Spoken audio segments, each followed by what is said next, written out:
Hey guys, so I made this new channel called Non-President's Club, which I pretty much want to talk about sales, personal finances, money, stuff like that.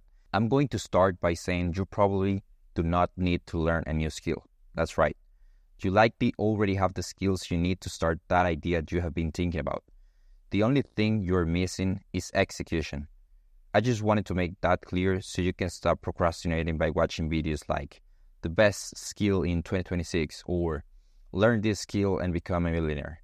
And I say this ironically while making a video titled that this skill generates money for me. But if you still feel like what you need is to learn a new skill to be better off financially, then today I'm going to tell you about the one that has worked for me at my short 21 years, which is sales.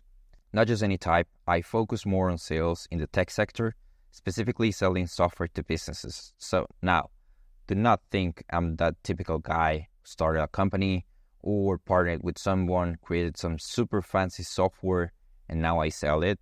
So no, that's not the case. So I have a regular job, a 9 to 5. I work for a large corporation that has thousands of employees, and I'm just simply in their sales department. It's not rocket science. What is magic is how I can have a top 5% salary for my country at such a young age. Now, I will need to explain that I make 4K per month in Costa Rica by being in sales, but I will put here a picture of the average salary in the USA for that same role, just so you guys can have a reference. It is 85K per year, which includes base salary plus commissions. That means OTE, which translates to on-target earnings, which is pretty much your yearly salary.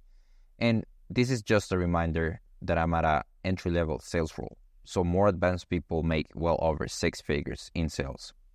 And in this video, I want to go over how I learned this skill and why I chose it as a career, the math behind a sales position, and why knowing sales alone isn't enough.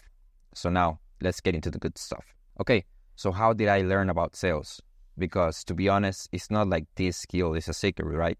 It's one of the oldest careers in history. In my case, I was finishing college. I was studying business administration and didn't really know what I had ended up doing. I always liked numbers and money.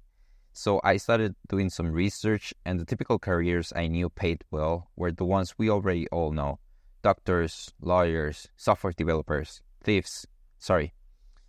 politicians, and many others that for various reasons didn't interest me. And I also didn't want to have any student debt. So, for obvious reasons, I knew I couldn't dedicate myself to playing Valorant because, as you can see, I'm not the best at it. Also, I never liked blood or studying for too many years, so I didn't want to be a doctor, even though I knew it was a safe path. I had also seen several lawyers go bald at a young age, and I knew I didn't want to handle that amount of stress or paperwork. And I wanted to keep my hair, of course. I thought about software development because it seemed like a chill job, but I didn't want to close the door on having a girlfriend. I'm just kidding. I simply didn't want to learn different coding languages. And at the time, I also felt it was a little bit saturated. And with everything that has been going on with cloud nowadays, I think, software developer, entry-level guys aren't doing that well. So for a brief moment, I felt like I had to dedicate myself to something that I will pay me less and discard the money part and focus on the other thing that I like, which was numbers. Positions such as accountant or finance. Until one day I was scrolling on Twitter, I came across some news about how Oracle had closed a deal with the US government. I started reading the article, and in one part it said that the sales guy for that deal took home around $2 million per year in commissions alone. I stopped reading, and that's when it clicked. Every company needs people in the sales department, and if they're good, you can make a lot of money. So I got to work. I started learning about the industry, watching YouTube videos, reading forums on Reddit, and scrolling Twitter about the topic. I also realized that in every daily life situation, we're somehow selling without realizing it. Selling our ability in a job interview, or for example, selling ourselves as a person to find a couple. And it interested me more and more since it took into account my two interests, money and numbers. So I already had some experience on my resume from a company I built in Wyoming, which I ended up closing because it was losing me money. But yeah, that's a story for another time. But it's still counted as experience. So I decided not to overthink it and just jump in. I applied to hundreds of sales positions, if not thousands, until I managed to get into a startup. The salary, well, it wasn't the best, but it worked for me since they were paying me while I was learning and getting experience for my resume. They only paid me a percentage of the sales I managed to close, so all the risk fell on me. And I only earned commissions, not a fixed salary. So of course, I was looking to get into a better job. So at that company, I managed an average of $1,000 per month every month in commissions. And after a year, I decided that with that experience, I could get a better pay job. I prepared my resume and started applying again until I managed to get into the company where I'm at today, which pays me around $4,000 per month, which is like the equivalent of getting a $90,000 per year job in the US or six-figure or a low six-figure job in the US. I work for a giant company. It has more than 20,000 employees worldwide. Of course, I won't mention it because I don't want to dox myself, but you've probably used one of our services without knowing it. And don't think it took me too long. With less than 2 years of experience, and also my English isn't that perfect, I actually achieved this salary simply because I took the step forward and took action. My position specifically is called Sales Development Representative. I'm in charge of generating the initial approach with the client. The promotion I could get is called Account Executive, which is the one that closes the deals with the clients. Those are the ones that make really good money. They have 150 to 200K per year roles, like in the Oracle example. But even then, sales is too broad. There are positions such as customer success that are in charge of making sure clients use all the products they bought and are happy. Account manager, who are dedicated to maintaining the relationship with the client and occasionally selling them additional products they need. And so there is a variety of positions and ways to be related to sales.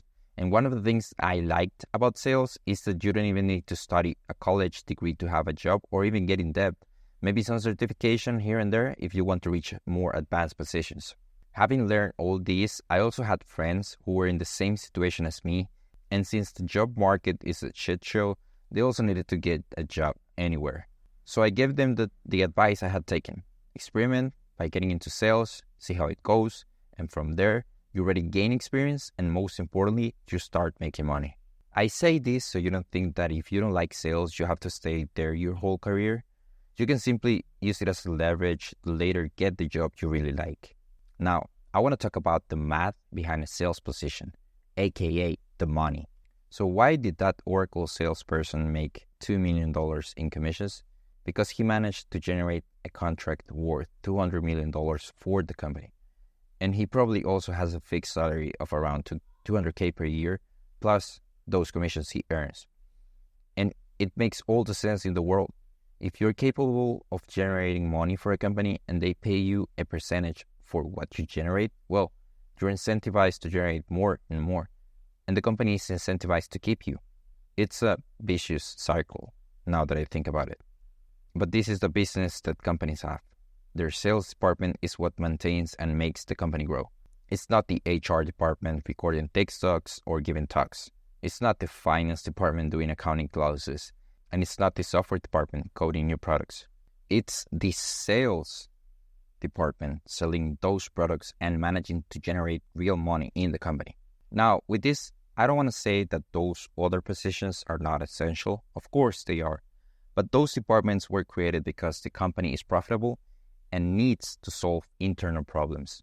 Without sales, the company, well, it doesn't survive. So when layoffs occur, sales are the last ones to be considered. Think about it. If a company needs to cut staff, they don't look at the sales department. That will be like shooting yourself in the foot. If, of course, the sales department is hitting quota. Now, having said this, how is my salary composed and what criteria do they use to pay me? Well, my salary consists of $3,500 in fixed salary per month, and the other $500 is monthly commissions. How do I earn these commissions? It's simple. If I reach the metrics they ask for, then they pay me the commissions. If I reach 50% of the metrics, well, they pay me half the commissions, and so on. This is called the quota. What are those metrics? Well, in my case, it's a number of scheduled meetings per month because, at the end, a percentage of those scheduled meetings will convert into clients. And how profitable is it for a company to have a salespeople? Very profitable. What I've seen on average is that the company spends a total of 15% of what it generates on its sales department. Of course, it depends on the industry, between fixed salary, commissions, incentives, bonuses, etc., which may seem like little, but if you see the Oracle example where they paid 1% commission, then you can see that it's quite a bit of money. So these companies have every incentive to have salespeople. So another advantage will be that you will never be without work. There will always be a company that needs salespeople. And speaking of that, I was telling you that there are incentives, like $100 this week to whoever schedules the most meetings, or a pair of sneakers to whoever makes the most calls today. There are material things, of course, but at the end of the day, it's extra motivation to reach the quota. And they're not offered in other positions. It's not like in finance, they say, hey, $100 today for whoever enters the most invoices in the system. And we're also the ones that they always want to keep happy at the company. They will reward us with dinners, trips, gift cards, clothes, and whatever you can think of so that we have that extra motivation. Obviously, not everything is rainbows and unicorns. Not everything is perfect. So if you don't reach the quota for several consecutive quarters, well, they fire you. They give you time, of course, maybe a year, but if you're not generating, then you're costing the company money. So they decided to let you go. So some salespeople have metrics so high that it can cause them constant stress and pressure to reach their number. That's why it's important in interviews to be able to ask a lot to know if the company has realistic goals and in general how well the salespeople who are already there are doing. That way you can see the red flags of the company beforehand. But that's not the end of the world anyway, because like I say, they give you at least a year, so it will be a new experience you can add to the resume. And you can repeat the cycle again because different companies are always constantly looking for salespeople. And if you find a good company with realistic goals, well, it will be about enjoying the process and spending a lot of time there. Now, I want to move over to another topic, which is that sales by itself will not change your life. Why do I say this? Because no matter how many videos and content you watch about it, what really worked for me was taking action, just what I mentioned at the beginning of the video. What distinguishes the best salespeople is knowing how to listen, to be able to sell the best solution to the client's problem. Also, things like emotional management, organization, consistency. They are additional skills that one learns over time, but are equally essential to be successful. And on the other side is personal finance management. Imagine you are the Oracle salesperson. That $2 million check arrived. You're running on that ceiling with a smile from ear to ear. Nothing bad can happen to you in life. So weeks later, you decide to buy a beach house for $1.5 million, a luxury car for $250K, and a luxury vacation and some extra expenses. And suddenly, you have a bad streak that year. You don't manage to generate enough. You start missing quota, and you start to have worse performance, and they ended up firing you. Now, you are in an uncomfortable situation because you have to cover the expenses, the new house, the food, the kids' school, and you have more pressure, so you need a job urgently. Now that I think about it, I definitely wouldn't want to be in that position. So that's why I've always been a firm believer that it's not what you earn, but how much you have left over or how much you invest and save. It's how much margin you have to spend on what you like, but still invest in the future. For whatever goal you have, which is retire a millionaire, retire at a young age, leave a good inheritance, whatever the goal is, it's always good to have good personal finance management to be able to sleep peacefully at night, knowing that if they fire you tomorrow, you can cover your expenses for the next 6 months. And those are the topics that I like to talk about on this channel, about sales, personal finance, and retiring at an early age.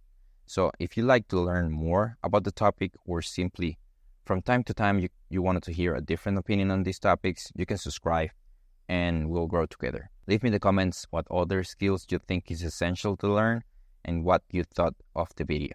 See you later.